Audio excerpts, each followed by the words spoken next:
অবশেষে রক্ষা হলো না শিবপুরের আলোচিত সেই হত্যা মামলার মূল হোতা। সুদূর দুবাইয়ে পালিয়ে গিয়েও পার পাননি নরসিংদীর বীর মুক্তিযোদ্ধা হারুনুর রশিদ খান হত্যার প্রধান আসামি আরিফ সরকার। ইন্টারপোলের রেড নোটিশের মাধ্যমে দুবাই থেকে গ্রেপ্তার করে দেশে ফিরিয়ে এনেছে police bureau of investigation PBI.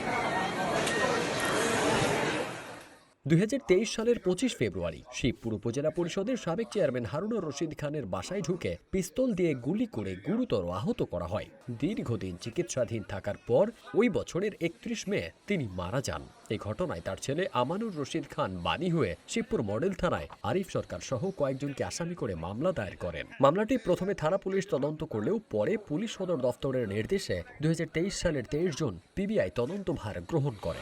জীবন অবাক না করলে কে করবে? 28% মিল্ক ফ্যাটের অবাক করার সাথে ফ্রেশ মিল্ক পাউডার। জীবন অবাক করুক প্রতিদিন।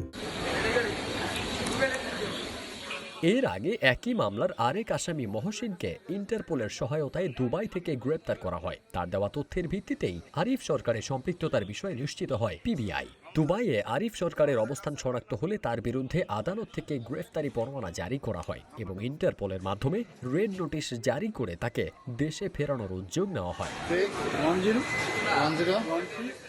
মামলার তদন্ত শেষে 2025 সালের 24 নভেম্বর আরিফ সরকার সহ অন্যান্য আসামিদের বিরুদ্ধে আদালতে অভিযোগপত্র দাখিল করা হয়েছে বলে জানায় PBI Narsingdi police super doctor SM Farhad Hossain. 7 মে এক সংবাদ সম্মেলনে বিষয়টি গণমাধ্যমকে জানান তিনি। প্রিয় সাংবাদিক বন্ধুগণ, আমরা জানি 2023 সালে শিবপুর উপজেলার অত্যন্ত মর্মান্তিক একটা ঘটনা ছিল।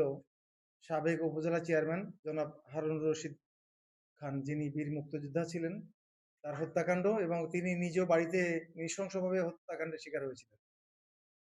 এই মামলাটি দীর্ঘ তদন্ত প্রক্রিয়া শেষে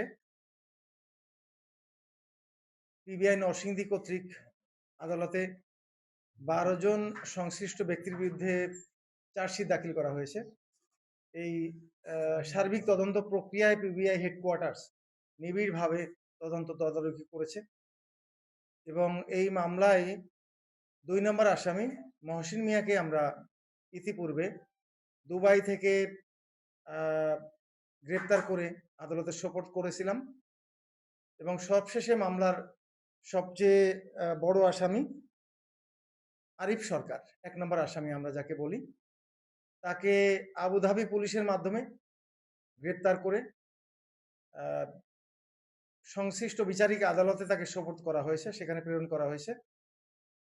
এই কার্যক্রমে মূলত আমাদের দিক নির্দেশনা এবং সহায়তা দিয়েছেন পিবিআই হেডকোয়ার্টার্সের ঊর্ধ্বতন কর্মকর্তাবৃন্দ, পুলিশ হেডকোয়ার্টারের এনসিপি শাখা এবং আবুধাবি পুলিশের সংশ্লিষ্ট শাখার কর্মকর্তাগণ।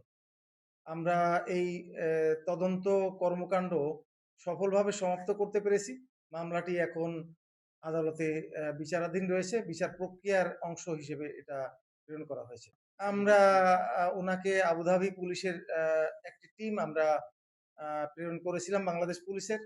সেই টিমটি গতকাল ওনাকে গ্রহণ করেছে এবং গতকালই ওনাকে এনে আরিফ সরকারকে আবুধাবি পুলিশ থেকে এনে সরাসরি আমরা আদালতে প্রেরণ করেছি। মহসিন মিয়া যিনি দ্বিতীয় ছিলেন, তিনি আদালতে 164 ধারা মোতাবেক উনি জবানবন্দি দিয়েছেন। উনিও বলেছেন যে সরাসরি আমাদের আরিফ সরকার এই কর্মকাণ্ডে জড়িত ছিল। আদালতে এটা স্বীকার করেছেন এবং সরাসরি স্বীকার করেছেন, এটা একটা বড় এভিডেন্স। এবং মহসিন মিয়া নিজেকেও জড়িয়ে স্বীকারোক্তি দিয়েছেন। মহসিন মিয়াও ওখানে আরিফ সরকারের সাথে ছিল। তো আমরা সব বিষয়গুলো চার্জশিটে আমরা উত্থাপন করেছি।